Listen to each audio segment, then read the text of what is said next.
lies in bedtime stories. From See-Through News.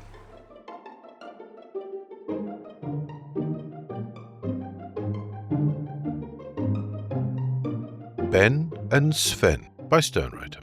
Chapter 1. A Tale of Two Seedlings.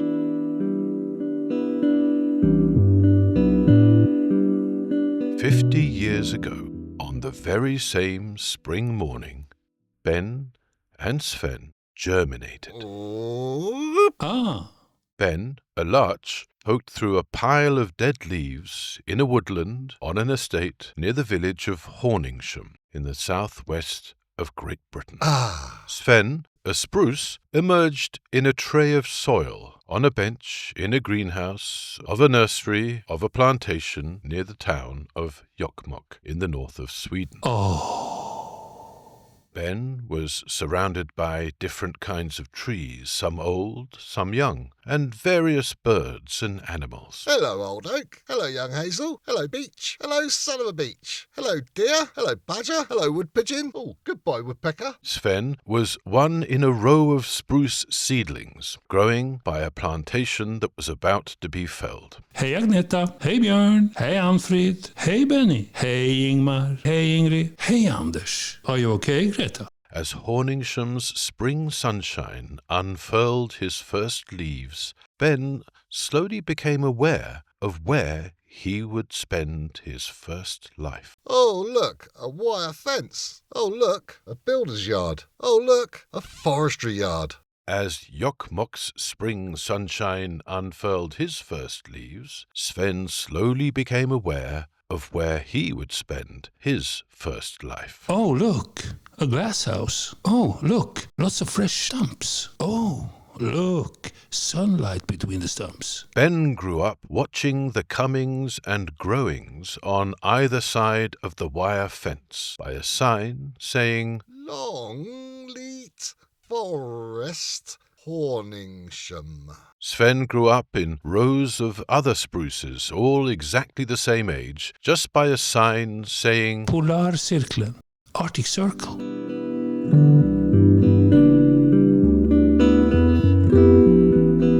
Chapter 2. Ben and Sven's First Life.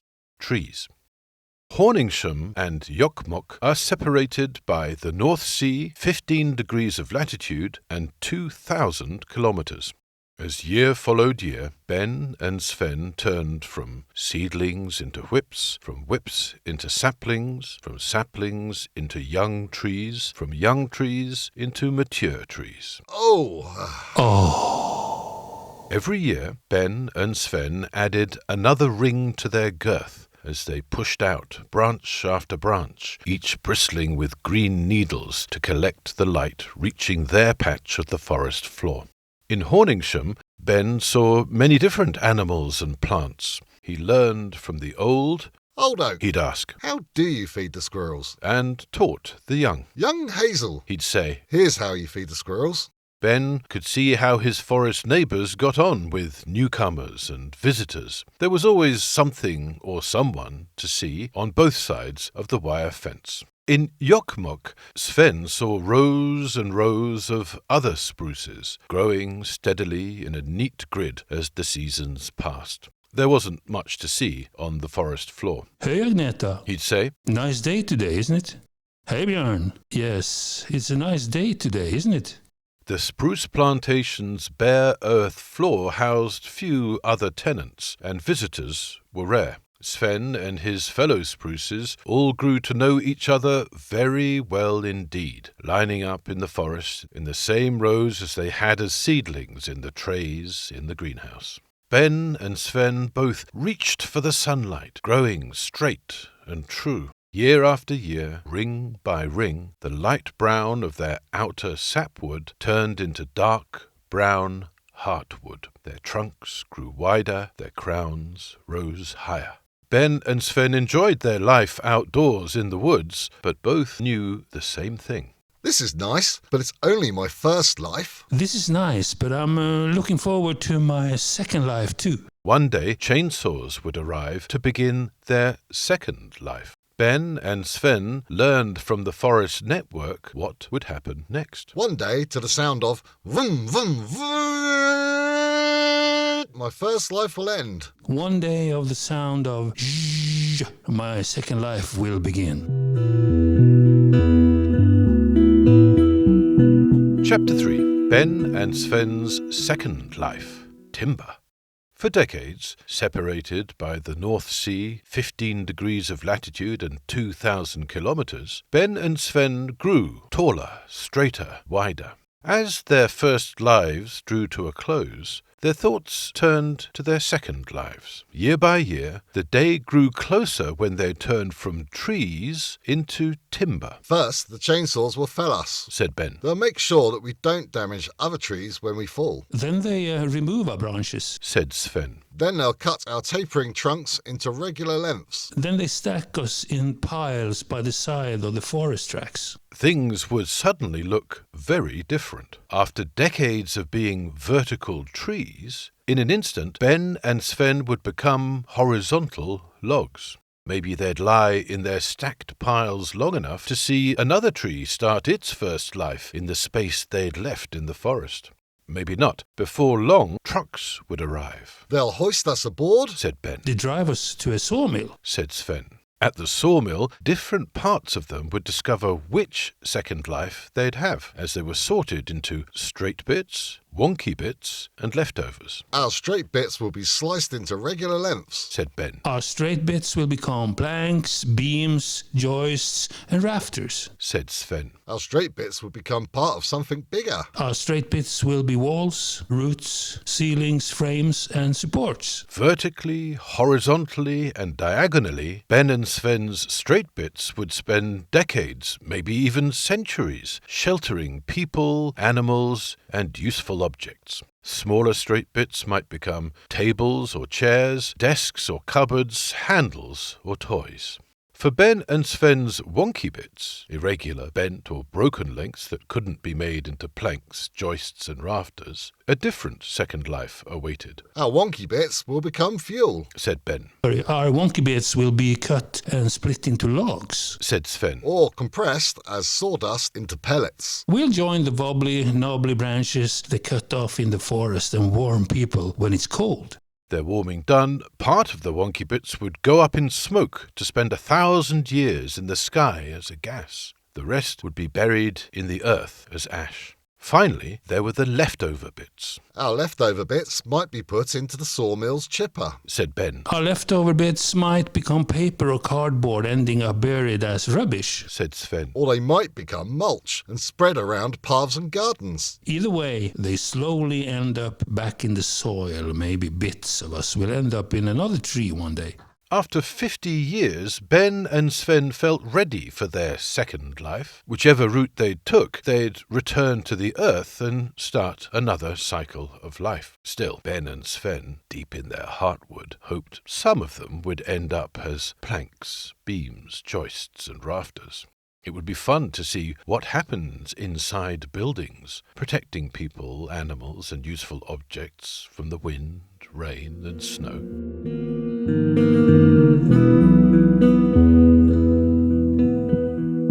Chapter 4. Ben waits for his second life. Because of where he happened to germinate, Ben didn't need the forest network to learn all this. From his spot, right at the edge of the forest, by the wire fence where he'd pushed through a pile of dead leaves 50 years before, Ben saw his possible second lives every day. Look at all those people coming into the builder's yard, He'd say. All day, every day, people take away timber to build houses, to shelter people and animals. Look at all those people coming into the forestry yard, He'd say. All day, every day, people take away logs to burn in their fireplaces and mulch to spread on their gardens. Ben wondered which bits of him would end up on which side of the wire fence, and when the chainsaws might arrive to start his second life. When will my straight bits support a building for years, decades and centuries? When will my wonky bits disappear, log by log, up a chimney in a puff of smoke? When will my leftovers return to the earth and maybe become another tree? Chapter 5. Sven discovers his second life. One day in Jokkmokk, the chainsaws came. They cut down rows and rows of spruces, including Sven. They removed their branches, cut their tapering trunks into regular lengths, and left them in neat piles. As Sven got used to seeing the world as a horizontal log, he saw new saplings being planted in the sunlight he and his forest mates had just vacated. Soon after, a truck came to take them on the next stage of their journey. This must be the sawmill, Thought Sven, as the truck backed into a long building filled with buzzing saws. No one told me it would tickle this much. Giggled Sven, as the sawmill made him into planks, beams, joists, and rafters. I wonder what that means. Wondered Sven, as a certifier thudded C16 and C24 stamps into an ink pad before marking each plank, beam, joist, and rafter. Oh, I am C24. Thought Sven. That sounds good. Sven was shrink-wrapped on a pallet. The pallet was loaded into a container. The container was hoisted onto a truck. The truck drove to a port. The container was hoisted onto a ship. The ship sailed to another port. The container was lowered onto another truck. Another truck drove the container to a warehouse. The warehouse unpacked the pallets and waited for another truck. Another truck was loaded with different pallets. The truck drove to a timber yard. Chapter 6. Ben and Sven United. Now, it just so happened that the timber yard where the pallet containing Sven was driven to find the direction of his second life was surrounded by the wire fence by which Ben was still living his first life. And it just so happened that the pallet containing Sven was placed right by that wire fence, a few feet away from Ben. When the shrink-wrap was removed, Sven breathed in deeply, savouring the unfamiliar smells. Oh. Before long, the timber yard was locked up for the night. Greetings, Said Ben. Greetings. Said Sven. Like all Swedish trees, Sven spoke excellent English. have you come far? Asked Ben, wanting to give Sven a royal welcome. From Jokkmokk. Said Sven. I've been on a truck, on a ship, on another truck, in a warehouse, on another truck, and now I'm here. Blimey, Said Ben. no wonder you're in pieces. They both had a good laugh. Ben and Sven spent the twilight hour swapping stories about their first lives before night fell and sleep overcame them. Ben dreamed he was in a neat plantation in Jokkmokk. He imagined himself to be one of rows and rows of other larches, all the same age, with a bare forest floor. Sven dreamed he was in a higgledy-piggledy British woodland. He imagined himself with lots of different types of trees, of different ages, with lots of different animals and plants.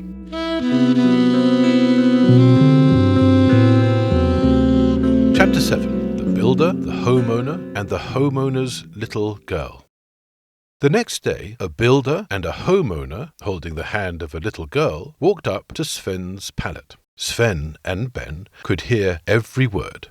Pointing at Sven's pallet, the builder said, "Here's the timber to build your little girl's bedroom." The little girl smiled, imagining her new bedroom all to herself. The homeowner looked at the sign in front of the pallet, removed a piece of paper from a coat pocket and pointed to it. "But this is much more expensive than your quote for our extension." Said the homeowner. "I know," Replied the builder. "Sorry, but prices are going up for everything, faster than ever. They never seem to come down. Must we use this timber?" Asked the homeowner. "What's so special about it?" "I was taught to use this spruce timber as an apprentice." Replied the builder. "It's lovely, strong, straight stuff. It grows in the Arctic nice and slow, so the rings are close together, hardly a knot in it." "All the way from Arctic Sweden," ruminated the homeowner, examining Sven's fine grain. "That's a long way to come to build a child's bedroom over here. All those trucks, all those containers, all those ships. No wonder it's so expensive."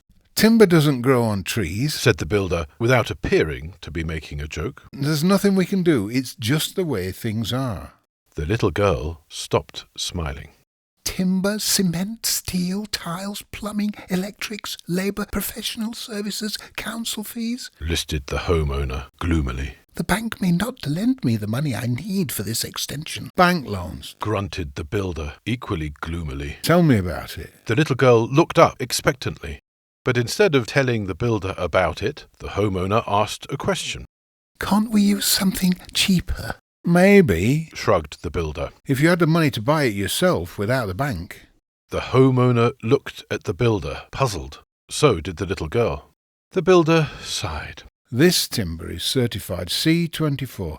C24 certification comes with a warranty," explained the builder. "A warranty means the insurers will insure your extension. The insurance means the bank will lend you the money. The bank won't lend you the money unless they can blame somebody else if the extension falls down. There's nothing we can do. It's just the way things are." Said the homeowner. "A loan's not much use if I can't pay it back." The builder said nothing. The homeowner frowned. So did the little girl. After a while, the homeowner asked, "Would the extension fall down if we didn't use C24 timber?" "Dunno," said the builder. "Never used anything else." They stood a while in silence. The little girl tugged at the homeowner's sleeve. She pointed at Ben, the other side of the wire fence. "Why not use that tree there?" she asked.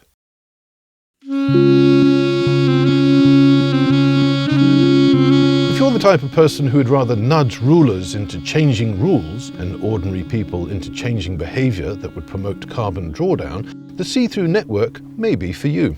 It's composed of a wide variety of different people with different expertises, experiences and degrees of commitment, with the shared goal of speeding up carbon drawdown by helping the inactive become active. Email volunteer@seethroughnews.org for details, or like and share this podcast widely. Thank you for listening.